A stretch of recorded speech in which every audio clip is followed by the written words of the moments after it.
buksan mo sa pahinang tungkol sa akin. Aking susubukan kabahalan.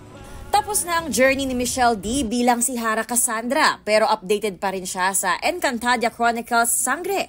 Napansin nga niyang tila ibang libro ang nabuklat ni Nunong Imaw nang mag-flash sa screen ang mga eksena nila ni Rian Ramos sa pinagbidahan nilang episode sa Magpakailanman. Reunited naman sa outside world ang ex-PBB housemates. Sumakses na nga raw sila dahil hindi namunggo ang kanilang pagkain. May separate meet-up naman sina Dustin Yu at house guest/BFF na si David Licauco.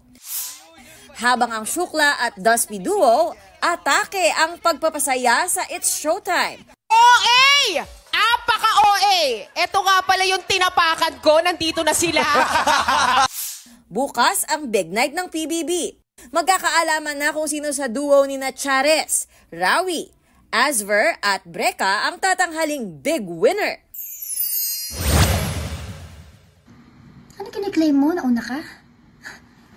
Nauna kayo nagkaanak. Uy, ba't di ka pinakasalan?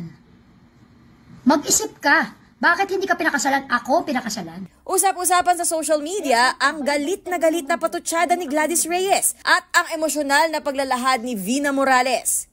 Ako si Felma. Isa akong babae na nagtiwala sa pagmamahal ng ka-live-in partner niya. Hindi na niya sinasagot yung mga tawag ko.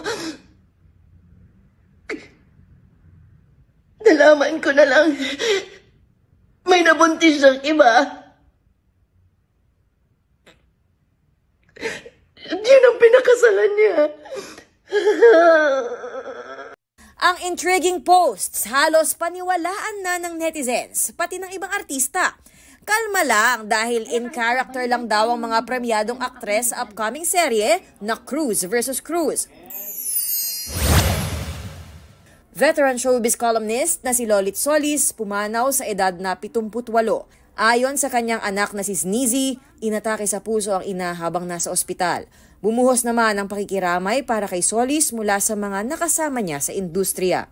Athena Imperial nagbabalita para sa GMA Integrated News.